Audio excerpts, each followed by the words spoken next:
Que notre Dieu soit loué. Nous vous saluons ce soir au nom du Seigneur Jésus-Christ. Nous saluons ainsi nos frères et sœurs qui nous suivent en ligne. Que Dieu puisse aussi les visiter. Nous saluons la présence de notre frère Laël, je pense que j'ai bien prononcé, qui est parmi nous, comme je vous l'ai annoncé le dimanche. Notre frère vient du Congo-Brazza. Il a été muté ici en Belgique pour travailler à l'ambassade ici du Congo-Brazza. Et Dieu voulant, sa famille pourra rejoindre notre frère au mois de juillet. Si, mon frère, tu peux te tenir debout. Notre frère là, il est là. Il est arrivé, il est parmi nous. Sa femme et ses enfants pourront rejoindre notre frère au mois de juillet. Donc nous l'accueillons au nom du Seigneur Jésus-Christ. Nous sommes dans la joie. Mon frère, que Dieu te bénisse. Tu es parmi tes frères. Sens-toi vraiment à l'aise. Que Dieu nous bénisse. Comme nous l'avons dit, notre frère Bertin, si c'est la volonté de Dieu, il prend son avion le lundi. Il sera parmi nous le mardi 16 à 19h. Et notre frère Bovic pourra rester faire voter l'Assemblée le dimanche. Si vous êtes d'accord pour que nous puissions avoir la réunion avec notre frère Bertin, qui vient vraiment pour nous le mercredi 17, le jeudi 18 et le vendredi et le dimanche. Ça sera une semaine chargée, mais une semaine bénie. Amen. Nous croyons que ce n'est pas en vain que Dieu envoie son serviteur. Il nous a téléphoné, vraiment qu'il a eu à cœur de venir nous rendre visite. Dans l'Assemblée, vous pouvez vous allez le faire le dimanche. Frère Beauvais qui pourra le faire. Parce que moi, le dimanche, je ne serai pas ici, je serai à Liège.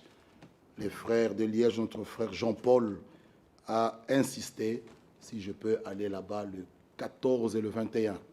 Les deux dimanches, mais je lui dis que le dimanche 21, il n'y a pas moyen. Nous avons le frère Bertin, mais le dimanche 14, je serai à Liège. Et c'est notre frère Dieudonné qui aura la chair le dimanche 14 et le mardi 16. Et frère Bertin, il prend la chair, si l'Assemblée, vous êtes d'accord, le mercredi 17 jusqu'au dimanche. Que Dieu vous bénisse richement. Je sais que ça sera une semaine chargée, mais nous croyons que ça sera une semaine bénie. Comme les apôtres, ils étaient assidus au temple chaque jour.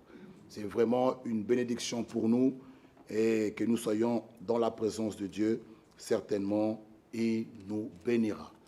J'ai eu le frère Christophe, il m'a donné le rapport qu'ils ont été richement bénis. Dans la visite de notre frère Ephraim, il m'a même dit, est-ce que frère Ephraim ne peut pas venir habiter en Hollande? J'ai dit vraiment, je vois sur Patricia qui secoue la tête. Il me dit, est-ce que ce frère Ephraim ne peut pas, tu ne peux pas me l'envoyer ici, qu'il vienne habiter ici avec sa famille? J'ai dit, oh mon frère, je pense que c'est... Mais ils ont été richement bénis. Ils réclament aussi même que le frère puisse rentrer là-bas. Vraiment, notre Dieu est merveilleux. Il est celui qui envoie et nous pouvons remercier notre Dieu. Quand lui l'appelle, nous pouvons aussi voir le fruit. Que Dieu soit glorifié. Vous avez des salutations de la part de notre frère Bouyou, que vous ne connaissez pas, mais il est le berger de l'Assemblée au Gabon, à l'Assemblée du Port-Gentil. Et priez vraiment pour moi parce que je suis invité là-bas. Comment partir, c'est un peu compliqué. Il y a trop d'invitations. En Finlande, Dieu voulant, je partirai. Mais de l'autre côté, au Gabon, l'Afrique du Sud, Ottawa, le Congo, c'est vraiment compliqué. Je n'ai que 37 jours de congé. Comment le faire, comment partager? Le Seigneur seul pourvoira. Nous remettons tout entre ses mains et que Dieu puisse conduire. Les portes s'ouvrent, les appels, on appelle tout le jour pour que je puisse aller ça et là, mais nous remettons tout entre les mains de notre Dieu. Aussi longtemps qu'il nous donne la force, nous servirons l'Éternel. Jusqu'au jour qui viendra nous chercher, nous pouvons toujours être vraiment à son service. Et ce soir, j'aimerais terminer avec le sujet. Et vous avez aussi les salutations de notre frère Danny de l'Allemagne, le frère qui a fait le week-end de Zurich. Notre bien-aimé frère sera parmi nous ce vendredi. Il vient de vendredi à dimanche. Il va rester avec nous. Notre frère Danny, il m'a dit, il a vraiment eu à cœur de venir nous rendre visite et de communier avec nous. Il viendra seul, mais il m'a dit que prochainement, il va amener toute sa famille qui vienne communier avec nous. Le frère va arriver le vendredi et nous serons ensemble avec lui. Déjà, il vous transmet ses salutations en Jésus-Christ. Lisons une écriture dans Apocalypse chapitre 3. Je vais clôturer avec notre sujet possédant les portes de l'ennemi. J'ai la foi que cela nous a tous fait du bien et que nous sommes vraiment certains que Dieu exauce à nos prières. Déjà, Dieu soit loué pour ce qu'il a fait à notre sœur Pierrette. Il est celui qui console. Il est notre Dieu, il est notre bouclier. Certainement, nous pouvons que témoigner en sa faveur, le remercier, même chanter pour lui. Que Dieu nous bénisse. C'est notre sœur Anto qui a pu chanter. Et il est écrit, la vie, le mouvement et l'être vient de lui. Amen. Si nous sommes en vie, c'est par sa grâce. Amen. Voilà pourquoi, toute notre vie, nous pouvons que le louer et l'adorer. Apocalypse 3, le verset 14. Écrit à l'ange de l'église de Laodicée, voici ce que dit l'Amen, le témoin fidèle et véritable, le principe de la création de Dieu. Je connais tes œuvres. Je sais que tu n'es ni froid ni bouillant. Puisses-tu être froid ou bouillant? Ainsi, parce que tu es tiède et que tu n'es ni froid ni bouillant, je te vomirai de ma bouche. Parce que tu dis, je suis riche, je me suis enrichi et je n'ai besoin de rien. Et parce que tu ne sais pas que tu es malheureux, misérable, pauvre, aveugle et nu, je te conseille d'acheter de moi de l'or éprouvé par le feu, afin que tu deviennes riche, et des vêtements blancs, afin que tu sois vêtu, et que la honte de ta nudité ne paraisse pas, et un collier pour oindre tes yeux, afin que tu voies. Moi, je reprends, et je châtie tout ce que j'aime. Aie donc du zèle et réponds-toi. Voici, je me tiens à la porte et je frappe. Si quelqu'un entend ma voix et ouvre la porte, j'entrerai chez lui, je souperai avec lui et lui avec moi. Amen. Que Dieu nous bénisse. Avant de prendre ce sujet que je ne suis pas sûr de terminer, je voulais parler ce soir sur la porte du cœur.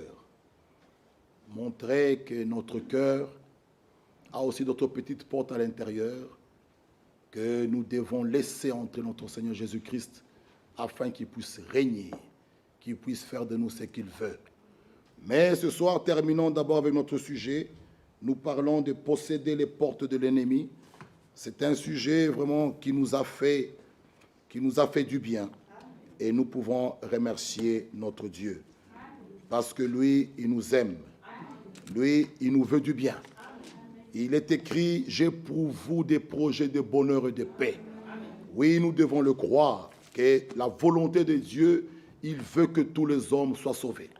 Cela est sa volonté. Il veut que tous les hommes soient sauvés. Dieu aime l'homme. C'est pourquoi il nous parle. Et il nous dit, il châtie ce qu'il aime. Donc, même quand il nous châtie, c'est la preuve de son amour. Oh, que Dieu soit loué. Bien-aimés frères, prenez avec moi Genèse 22.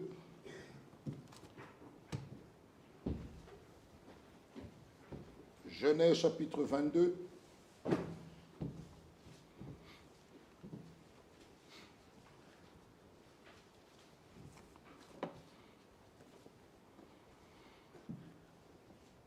Le verset 9. Même le verset 7. Alors Isaac, parlant à Abraham, son père, dit, « Mon père !» Il répondit, « Me voici, mon fils. » Isaac reprit, « Voici le feu et le bois, mais où est l'agneau pour l'holocauste ?» Abraham répondit, « Mon fils, Dieu se pourvoira lui-même de l'agneau pour l'holocauste. Et ils marchèrent tous deux ensemble. Lorsqu'ils furent arrivés au lieu que Dieu lui avait dit, Abraham y éleva un autel et rangea le bois. Il y a son fils Isaac et le mit sur l'autel, par-dessus le bois. Puis Abraham étendit la main et prit le couteau pour égorger son fils. Alors l'ange de l'Éternel appela des cieux et dit, Abraham, Abraham. Il répondit, me voici. L'ange dit, n'avance pas ta main sur l'enfant, ne lui fais rien, car je sais maintenant que tu crains Dieu et que tu ne m'as pas refusé ton fils, ton unique. Abraham leva les yeux et il vit derrière lui un bélier retenu dans un buisson par les cornes. Et Abraham alla prendre le bélier, l'offrit en holocauste à la place de son fils. Abraham donna à ce lieu le nom de Yahvé-Jiré. C'est pourquoi l'on dit aujourd'hui, à la montagne de l'Éternel, il sera pourvu. L'ange de l'Éternel appela une seconde fois Abraham des cieux.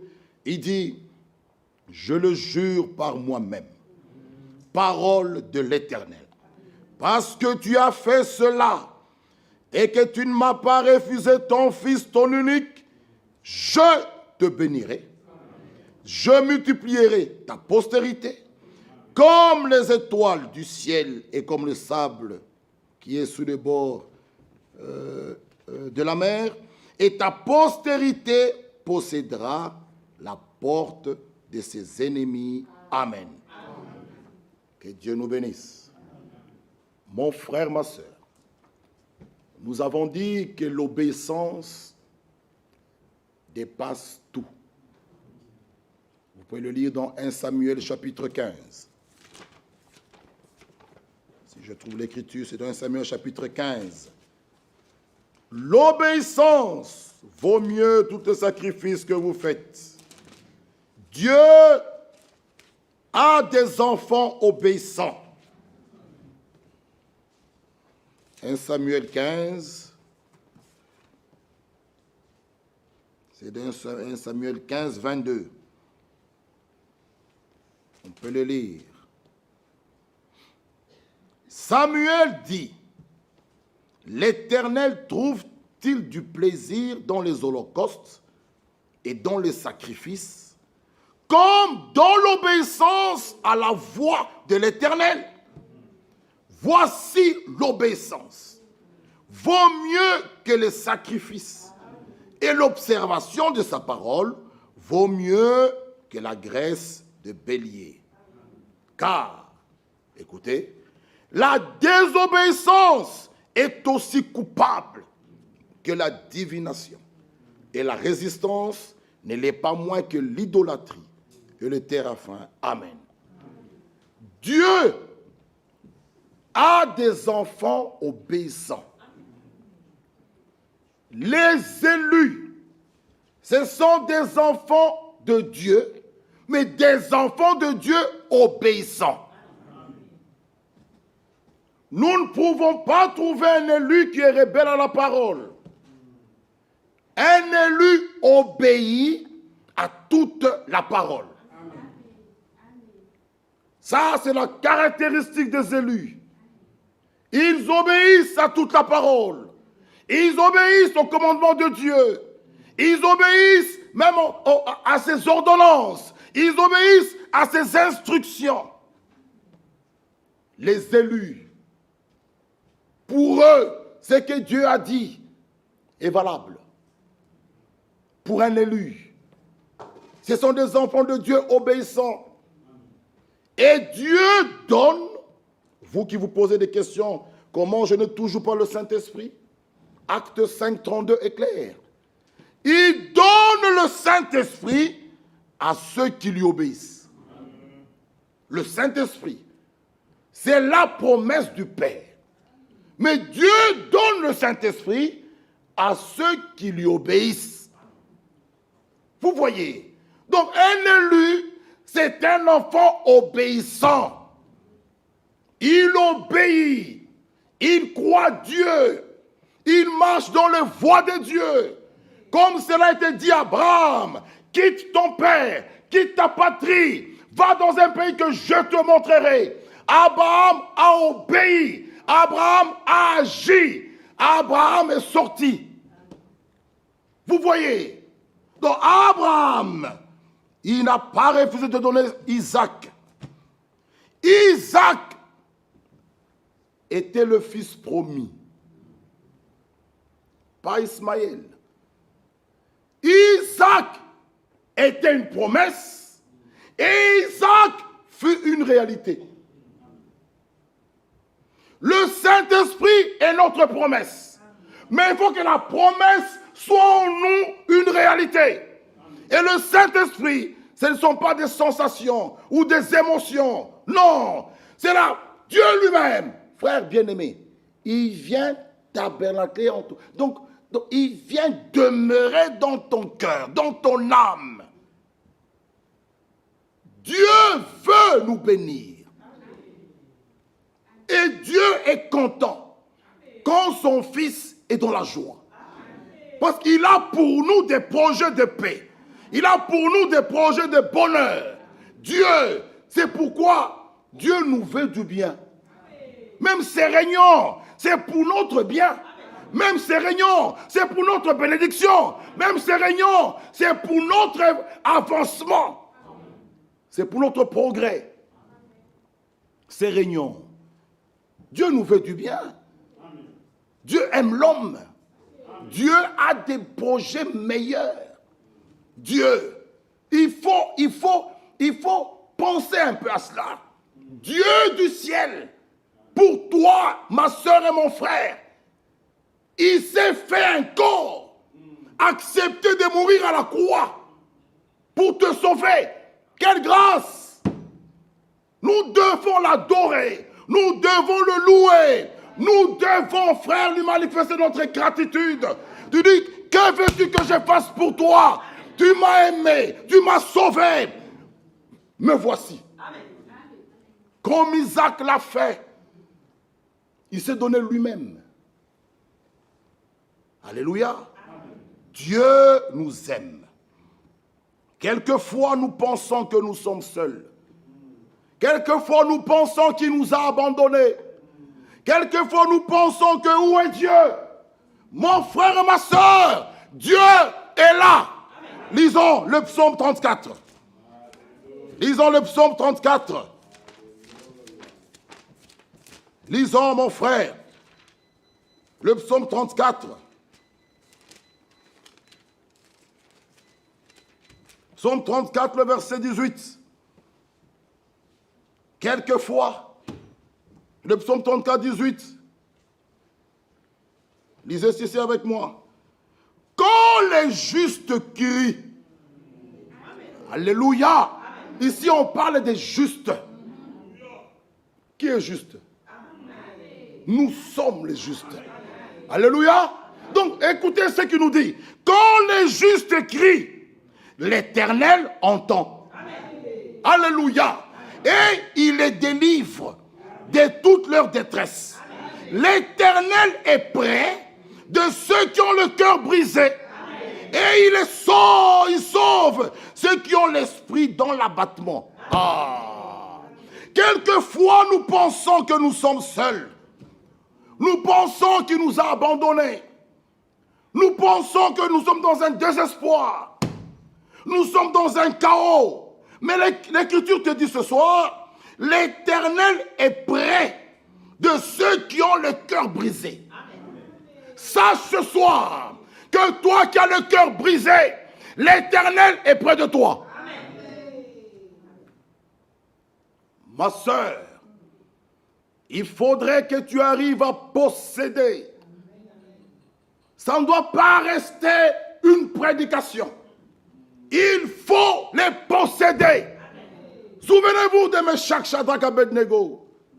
On pouvait leur dire, ou vous adorez ces statuettes-là, ou on va vous mettre dans ce feu. Ils ont regardé le roi en face. Roi, nous préférons, nous, Même s'il faut mourir, nous préférons que nous mourons. Mais nous agenouiller auprès de toi, nous ne le ferons pas. Et notre Dieu est capable. Notre Dieu, écoutez ce que l'homme de Dieu nous dit ici. Écoutez. Même s'il me tue, je lui ferai confiance. Ah. Frère, Dieu, il est Dieu. C'est pour nous prions que ta volonté soit faite. Mais lorsqu'il nous montre sa volonté, parfois nous ne voulons pas. Alors pourquoi tu as prié ainsi? En toutes choses, dans le mariage, dans le choix, en tout, recherchons quelle est la volonté de Dieu. Alléluia. Et sa volonté pour nous doit être aussi notre nourriture. Que Dieu nous aide. Meshach, Shadrach étaient prêts d'entrer dans ce feu. Gloire soit rendue à Dieu. Ils ont possédé la porte de l'ennemi. Ils n'ont pas fléchi les genoux. Ma soeur, il faut arriver à posséder ces portes. Il est écrit dans Jérémie 1. Lisez avec moi. Jérémie 1, 19. Écoutez ceci. Jérémie 1, 19. Alléluia. Lisons ensemble. Jérémie 1, 19. Ils te feront la guerre, mais ils ne te vaincront pas. Car je suis avec toi pour te délivrer, dit l'Éternel. Ah. Qui croit cela? Mes frères, un enfant de Dieu, partout où il met son pied, il doit posséder.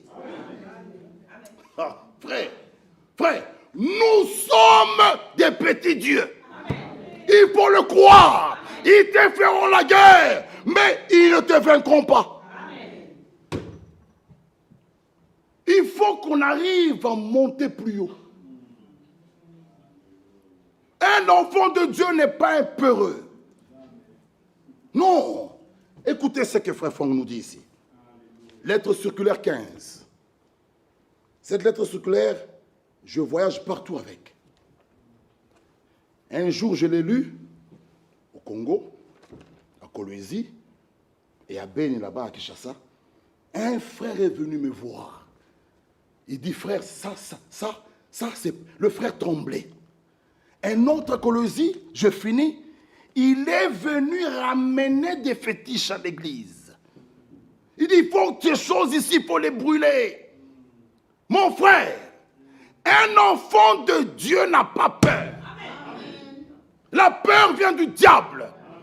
C'est pourquoi, dans l'Ancien Testament, comme dans le Nouveau Testament, il est écrit, ne crains point. Ça, ce sont des paroles qui nous fortifient. Ce sont des paroles qui nous encouragent. Il est écrit dans le Nouveau Testament, Jésus dit, petit troupeau, ne craignez point. Dans l'Ancien, l'Éternel y avait dit, ne craignez pas. Il a dit cela même à Abraham dans Genèse 15. Écoutez. Si nous croyons, autrement dit, si nous avons la véritable foi, la crainte doit s'enfuir. Amen. Ceci, c'est oui et amen. Celui qui a la foi véritable. C'est la circulaire 15 de septembre 78. L'homme de Dieu nous écrit, si nous croyons, la crainte doit s'enfuir de nous. Frère, Marc 16 est clair. Il leur met quand même quelques breuvages mortels. Cela ne leur fera rien. Ça, nous croyons. Mais écoutez, pas quelqu'un, tu vois quelqu'un est en train de mettre l'acide, toi tu prends le verre, tu dis Marc 16 est là. Là, non, attention. Moi, je ne suis pas là. Je ne sais pas ce qu'ils ont fait. Marque Dieu en ton action. Frère, nous sommes des élus. Hein? Dieu au ciel, quand il nous regarde, il dit celui qui vous touche. Il a été dit à Saul, pourquoi me persécutes-tu? Un enfant de Dieu, vous lui faites la guerre, vous avez fait la guerre à son Dieu. Ça, nous croyons ça. Si nous croyons, la crainte doit aussi s'enfuir de nous. Aussi longtemps que nous craignons toutes sortes de choses, nous n'arriverons pas à demeurer constamment dans le repos de Christ. Ce n'est que lorsque la crainte en nous a complètement disparu que la foi peut s'épanouir pleinement. Même quand nous dormons, mon frère Gabriel, tu es tout près, bon, ton oncle, même quand nous dormons, j'ai une promesse. L'ange de l'Éternel campe autour de ceux qui craignent Dieu. La crainte de l'Éternel est le commencement de la sagesse. Ah, celui qui craint Dieu, c'est lui qui vit toute la parole. C'est lui qui est obéissant à la parole. En tout cas, il est sans crainte. Il est sans crainte.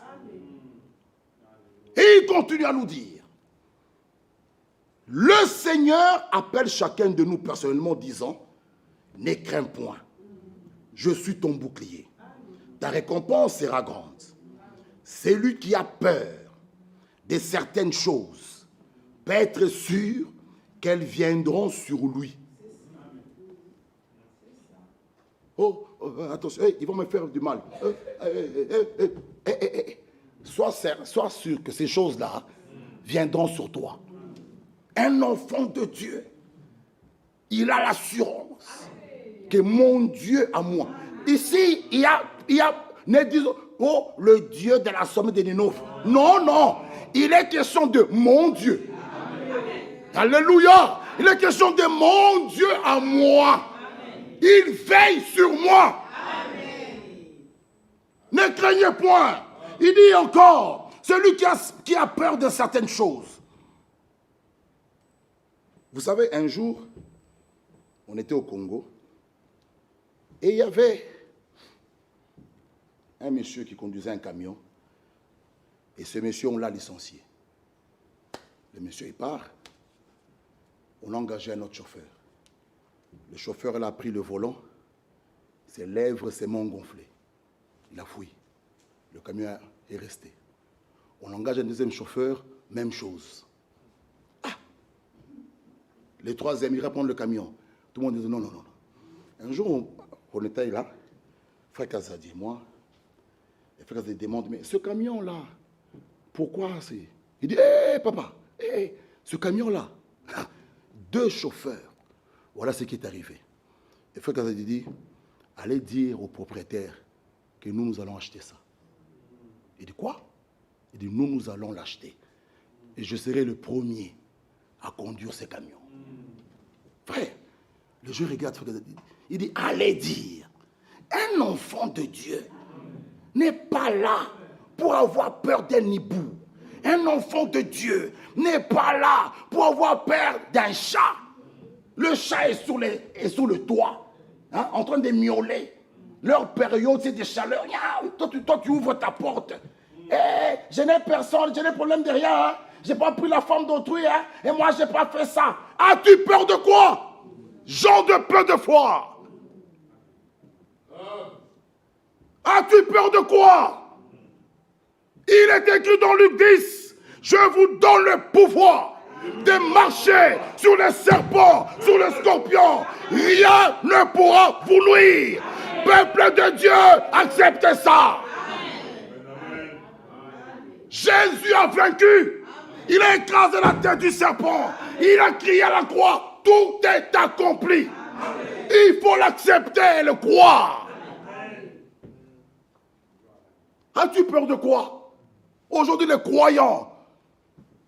Un jour, un frère, on devait l'opérer. Ce frère m'appelle au téléphone. Frère Michel, qu'est-ce qui se passe? Prie pour moi, frère. Demain, on va m'opérer. On va me faire l'anesthésie générale. Je dis, voilà. Là, à l'église, ce frère ne vient pas. Quand l'opération, je dis, voilà, ça c'est la peur. Je dis, frère, tu es un peureux. Ça c'est pas la foi. Dieu n'est pas un garçon de course. Dieu, il est Dieu de sa parole. Si vous croyez à sa parole, vous croirez même dans votre propre prière. Amen. Que Dieu m'entend. Quand je prie, Dieu m'entend. Alléluia. La ligne est ouverte. Je lui parle, il me répond. Amen. Alléluia. Je dis ça. J'ai dit, frère, voilà. À l'église, on ne te voit plus. Parce qu'on t'a dit anesthésie générale. Tu commences à faire des histoires. Peut-être je ne vais pas me réveiller. Écoutez. Vous savez, frère Branham, il y avait un malade à la grande clinique Mayo. Ils ont échoué. L'homme vient voir le prophète. Le prophète lui dit, pour ta maladie, va quelque part là, un petit endroit là. Ils vont trouver la solution pour toi. Je renverse la chose. C'est comme si on t'enlevait d'ici. On te dit, retourne là dans ton village. Tu te dis, ceux de l'Afrique, pour eux, c'est ici qu'il y a la solution. Pour eux, en Europe, on ne meurt pas. En Europe, il y a des grands hôpitaux. Et toi, tu me ramènes encore là-bas. Pour dire quoi? Celui qui guérit, c'est Dieu. Dieu est celui qui nous guérit. Oui, certainement ici, il y a peut-être des choses plus avancées. Exactement, nous respectons ça. Mais c'est Dieu qui guérit. Vous voyez, donc un enfant de Dieu n'a pas peur. Écoutez ce que l'homme de Dieu nous dit.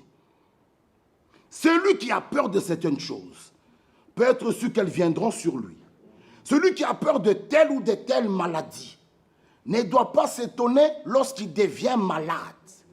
Oh, attention, la maladie. Et il nous dit ceci. C'est la maladie qui doit avoir peur de nous.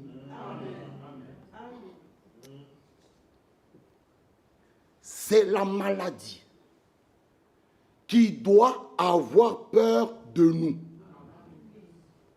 Pourquoi? Celui qui est en nous est plus fort que la tuberculose. Alléluia. Avant que la maladie soit, lui, Dieu, le grand médecin, était là avant.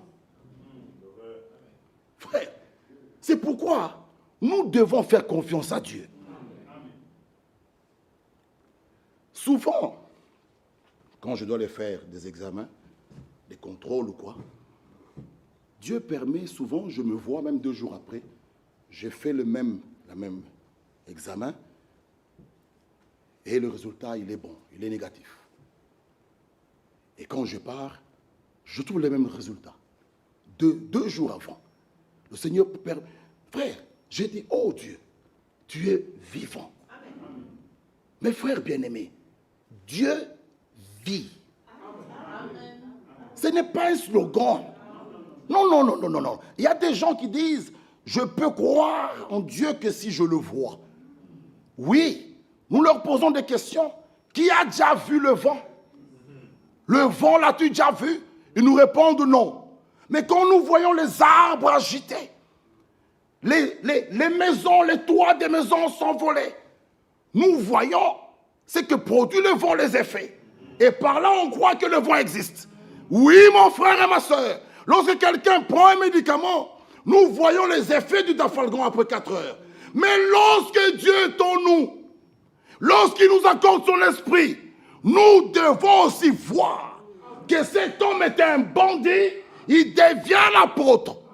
Ça, il n'y a que Dieu qui le fait. Ça, c'est ça le plus grand miracle de Golgotha. Un pécheur qui devient un enfant de Dieu. Mes frères et sœurs, aimons les réunions. C'est pendant les prédications comme ça, Pierre est en train de prêcher chez Corneille. Ils étaient dans une grande attente, en train de suivre la prédication, que ce groupe de Corneille a fait toutes les expériences de la conversion, la repentance au baptême du Saint-Esprit. La manière dont vous venez à l'église, dans cette grande attente, même ce soir, si ton cœur est en ordre, tu auras le Saint-Esprit. Il le fera, parce que celui qui l'a dit est fidèle. C'est la manière dans laquelle tu t'approches de Dieu. Bartimée avait une autre approche, frère. Il était là, cet homme. Bartimée, mendiant aveugle. Il était là. Il entend parler de Jésus. Les gens criaient. Il demande. Il est aveugle. Il dit, frère Bovic, c'est quoi tous ces bruits? Il dit, mais comment ça? Mais c'est Jésus qui passe. Frère, si je sais qu'ici, la Bible dit là où 2 ou 3, je suis au milieu d'eux. Si je sais qu'ici, même ce soir, il est ici, je ne sortirai pas comme je suis entré. Bartimée n'a plus fait attention. À gauche, à droite, derrière, non. Nous chantons, je suis en route pour Cana.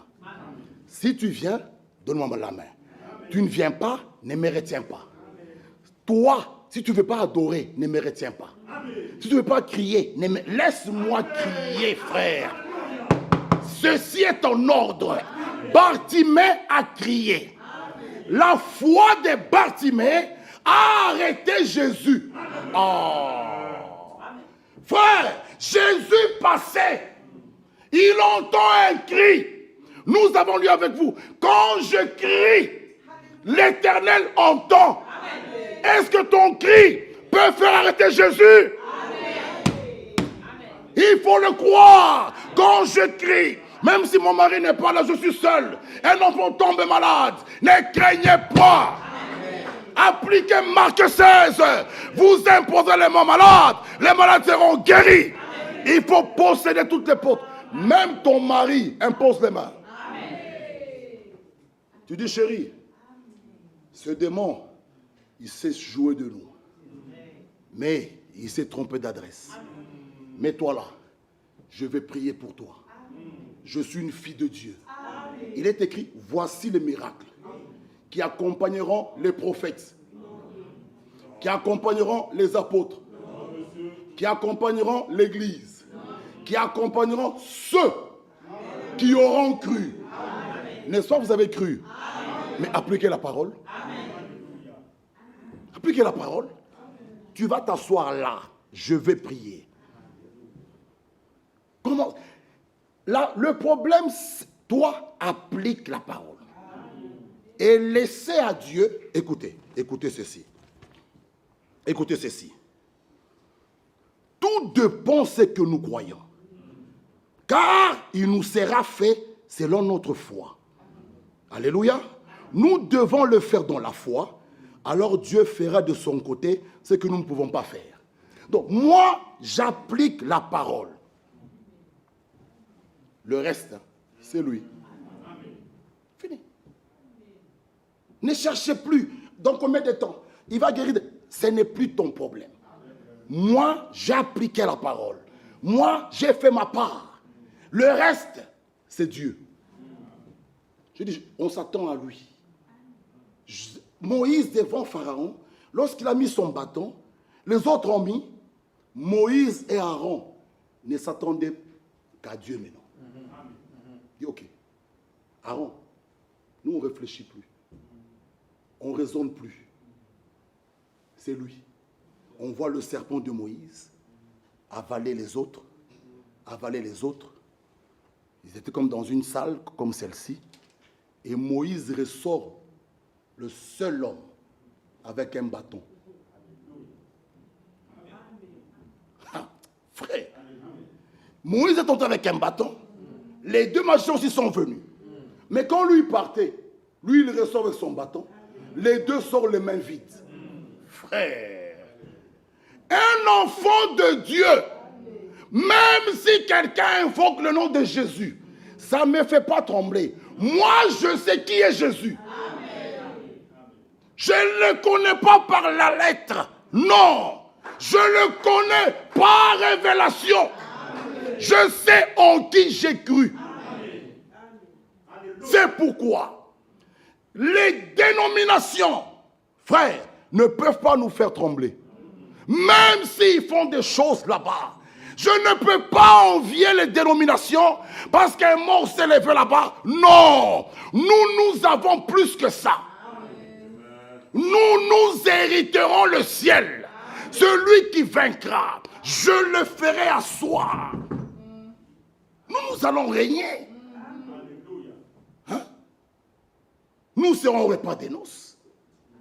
Et nous régnerons. Oh! L'épouse. Nous serons la femme de l'agneau. Ah! Je ne sais pas. Comment est-ce que vous voyez ces choses? Une femme. C'est la femme d'autrui. On ne touche pas. On respecte. On va loin de la femme d'autrui. On ne la cotise pas. C'est la femme d'autrui. D'un seul homme. Soyons sages. Oh, la femme de l'agneau. Et les gens vont nous admirer. Nous serons au millénium. Oh, 1000 ans. Frères et sœurs. L'éternité n'est pas un long temps. Non, c'est l'éternité. Nous serons au millénium. Après le repas de noces. On descend maintenant, on vient au millénium. 1000 ans, 1000 ans. Ah, frère. Ratons tout, mais pas ça. Ratons tout, mais pas ça, mes soeurs et frères. Rate, tu peux te rater. Mais ne rate pas ça. Jésus-Christ. Non, il nous aime. Il nous aime. Il a accepté une mort honteuse, nue à la croix, pour toi et moi. Quel mal Jésus a-t-il fait? Où est-ce qu'il a volé une poule d'autrui? Où est-ce qu'il a pris la femme d'autrui? Quel mal a-t-il? Mais pourquoi est-il resté nu? Hein? Les adultères, tout ça. Où est-ce que Jésus est? On l'avait attrapé, il est là-bas. Où est-ce qu'on a vu ça? Jésus, il ne faisait que du bien. Il trouve Lazare, il dit Lazare, sort. Daniel dans la fosse au lion, il est allé avec. Il est avec tout le monde. Pierre, si c'est toi, dis-moi que je marche. Il a marché, ils sont foncés. Jésus l'enlève. Ils n'ont pas du vin. Remplissez d'eau ces vases. Ils avaient du vin. Il a prêché, ils n'ont pas de quoi manger. Qu'avez-vous? 5 pains, 5 poissons. Donnez, distribuez. Quel mal a-t-il fait? Mais ils ont crié ce jour-là. Les mêmes qui ont mangé le pain, les mêmes qui ont mangé le poisson, les mêmes ont crié qu'il soit crucifié. Quel mal Jésus a-t-il fait? S'il ne vous l'aimait pas, il y a quelque chose qui ne va pas. Cet homme capable, cet homme puissant, cet homme fort, mais ce jour-là, ils l'ont abandonné. Homme de douleur, habitué à la souffrance. Quel mal Jésus a-t-il fait? Qui a cru à la prédication? Qui a cru à cela? Qui a cru au message? On se moque du message. On se moque de l'église. L'église est la colonne de l'appui de la vérité. Où est l'église aujourd'hui? Où est l'église? C'est dans l'église qu'on trouve des critiques, des calomnies, des vols. Dans l'église. Où sommes-nous? Jésus a payé le prix. L'église, c'est le fruit de l'œuvre de Golgotha. C'est pourquoi aucun homme ne peut s'approprier l'église. C'est son église à lui. Apôtre, berger, tout le monde. Non, c'est son église. C'est son œuvre. Lui-même va l'achever. Frère Branham, lorsqu'il était mort, frère Franck, il se disait, mais comment allons-nous continuer? Ça, ce n'est pas l'affaire d'un homme. C'est l'affaire de Dieu. Avec frère Branham, lui-même va l'achever. Les gens, ils attendent. Le ministère de l'attente. Il n'y a pas de promesse dans la Bible. Nous avons une promesse. Jean 14, il reviendra. Qui? C'est lui qui est parti. Qui est celui-là? Jésus-Christ.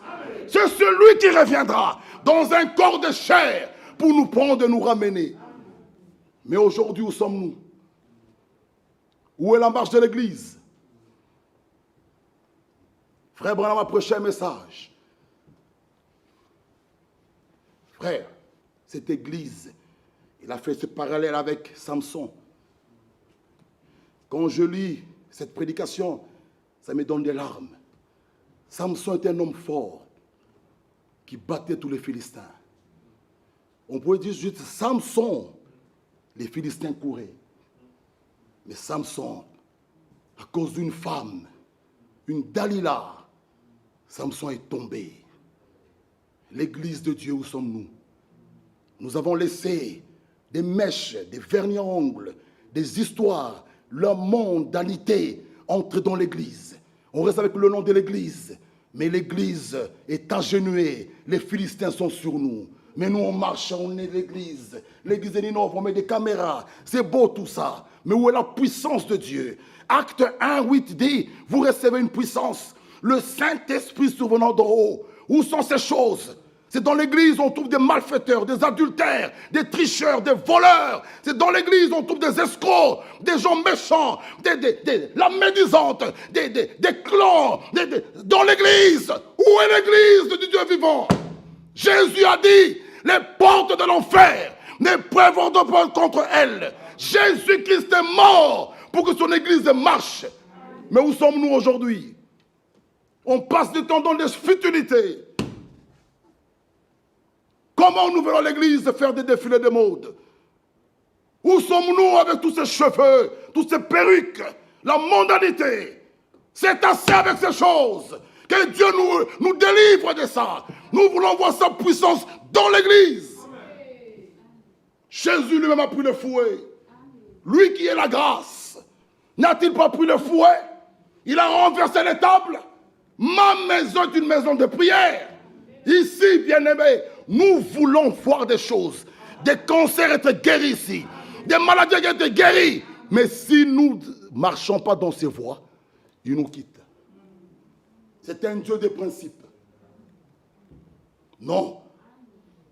Comment une sœur peut venir à l'église avec une jupe, une fente comme ça? On voit ses jambes dehors. Comment ça? Ici à l'église? Vous cherchez quoi? Ne venez pas montrer votre corps ici. On n'a pas besoin de ça. Nous avons besoin de Christ. Nous avons besoin de la puissance de Dieu. Nous avons besoin du Saint-Esprit. Il faut posséder toutes ces portes. Un Pierre nous dit, c'est assez.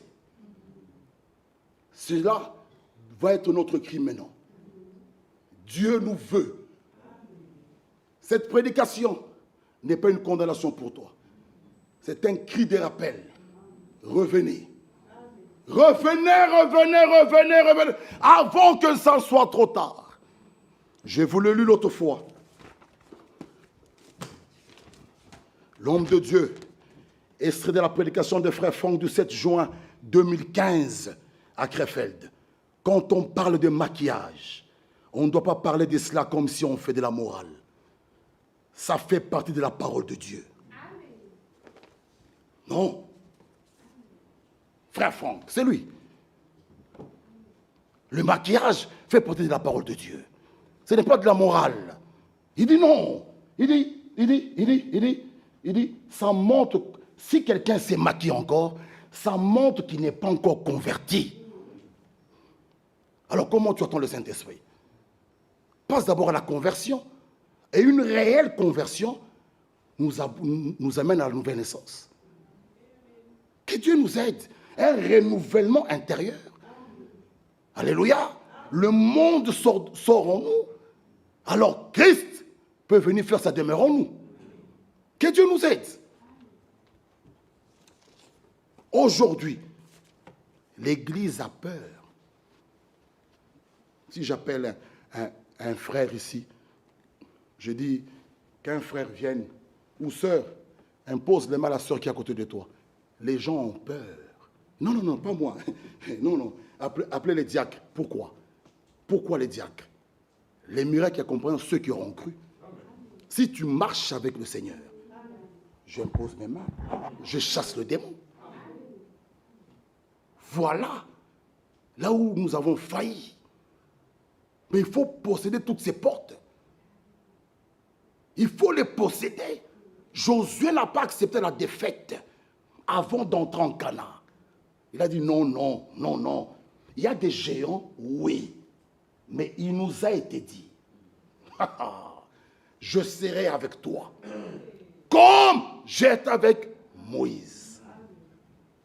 Voilà ce qui était dit à Josué. Partout où ton pied va fouler, je te le donne. Josué savait que Dieu était avec lui. Frère, là où tu es, chacun sait si Dieu est avec toi. Chacun. Chacun. Là où tu es là, assis ou assise, tu sais qu'il est avec moi. Tu sais. Ou s'il n'est pas avec toi, tu sais. Tu ne peux pas te tromper toi-même. Tu sais que je suis vide ici. Tu sais que la communion est déjà coupée. Tu sais, je fais des bruits, tu peux chanter, crier. Tu sais. Frère, ce jour-là, pour monter, on ne saura pas tricher. C'est triste. Alors imaginez, le papa reste, la maman part, les enfants restent, quelques enfants partent. Ils poseront la question, papa, toi aussi tu es resté avec nous. Voilà. Ça sera compliqué ce jour-là. Eh, papa. Et ils viennent ici. Et tu vois un prédicateur. Eh, quoi ça? Hein? Ce jour-là, ça sera... c'est nous qui allons grincer les dents. Ce n'est pas les catholiques là-bas. C'est nous. Nous connaissons après, quand nous partons, qu'est-ce qui va arriver? Allez lire Apocalypse 12. Nous vous parlerons de ça. Quand la femme a accouché, cet enfant, ce fils mâle, cet enfant, là, le dragon était là. Il attendait. Ce fils sort, brille au ciel. Le dragon nerveux, il pourchasse maintenant la femme dans le désert. On vous parlera de ça. Et le fils est parti, élevé vers le haut. Pourquoi? Il veut empêcher l'église, que l'église ne monte pas. Mais la Bible dit que ça sera dans un clin d'œil.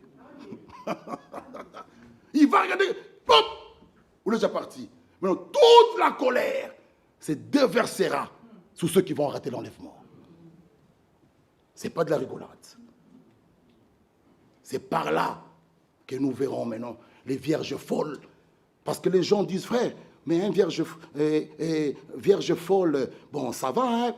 Il ne faut pas se consoler comme ça avec ça. Ça sera terrible. Ça sera terrible. La colère. Les gens sont partis. Ça va se déverser.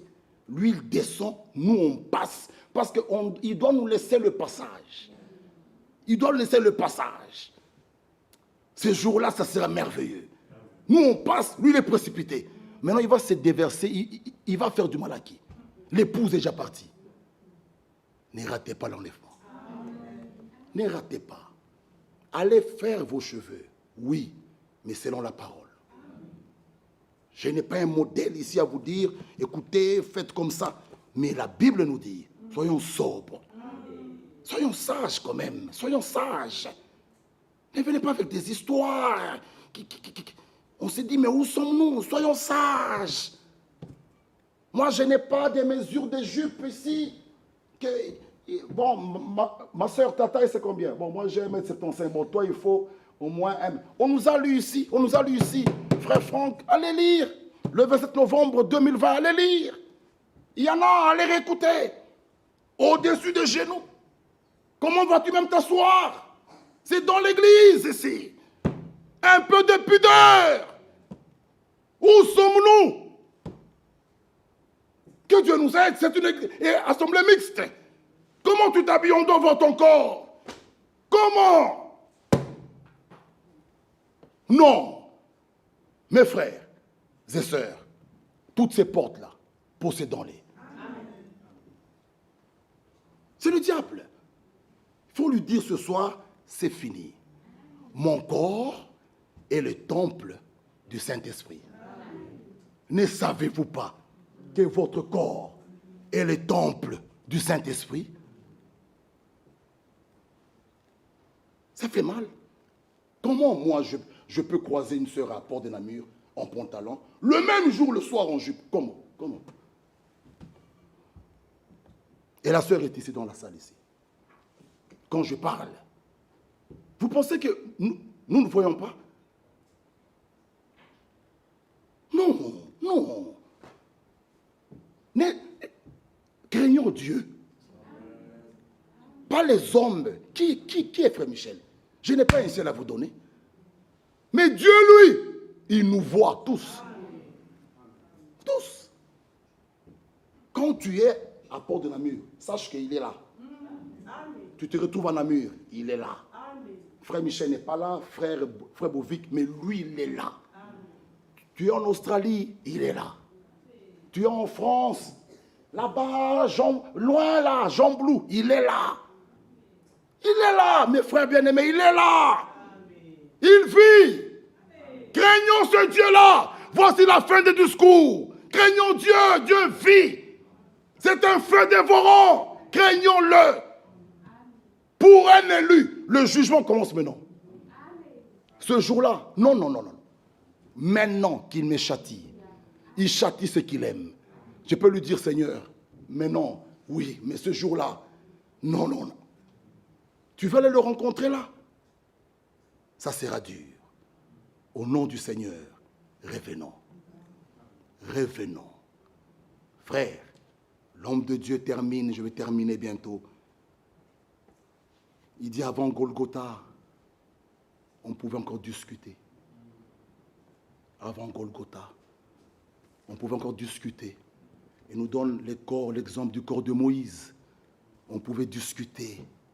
Les anges veulent prendre le corps. Satan, il dit, pas question, vous n'allez pas prendre ce corps. Les anges, il y avait des discussions. Il dit, ça c'était avant Golgotha. Mais quand Christ est mort, il n'y a plus à négocier. Donc nous allons dire ce soir à Satan, c'est assez. Plus de négociations.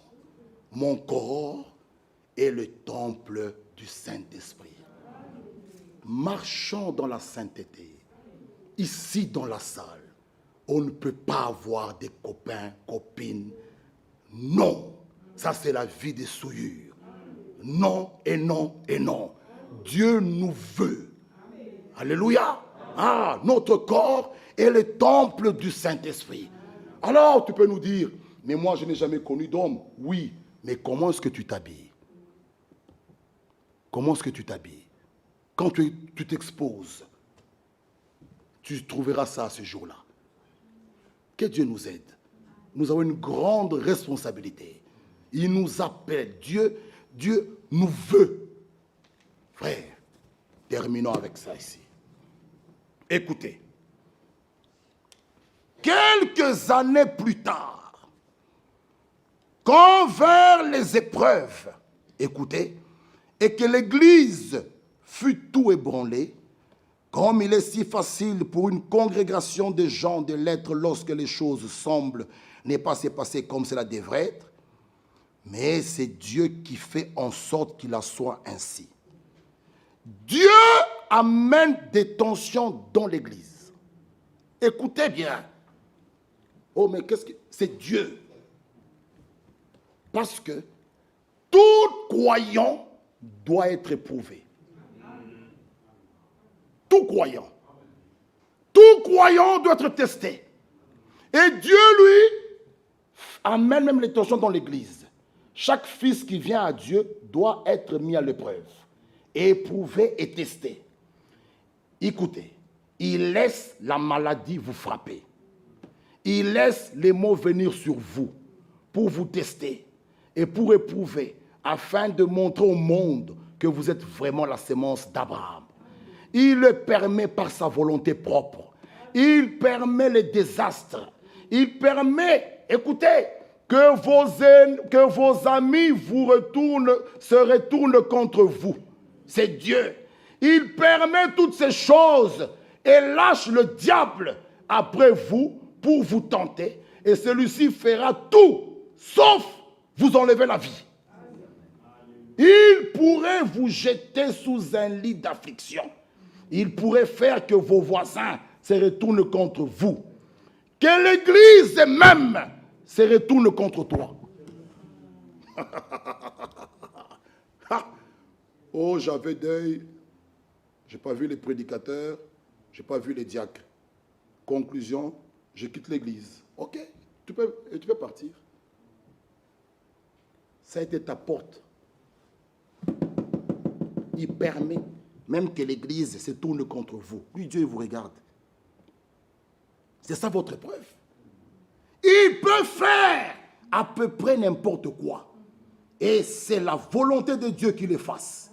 Il nous est enseigné que cela est plus précieux que l'or pour nous. Ah, frères, bien-aimés et sœurs, terminons par là. Donc, ayons cette grande leçon. Pourquoi tu ne veux plus à l'église?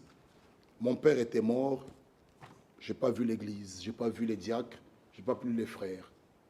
Alors je ne viendrai plus. Jamais.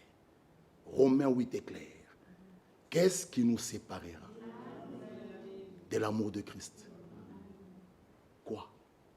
Que Dieu nous bénisse. Mettons-nous debout.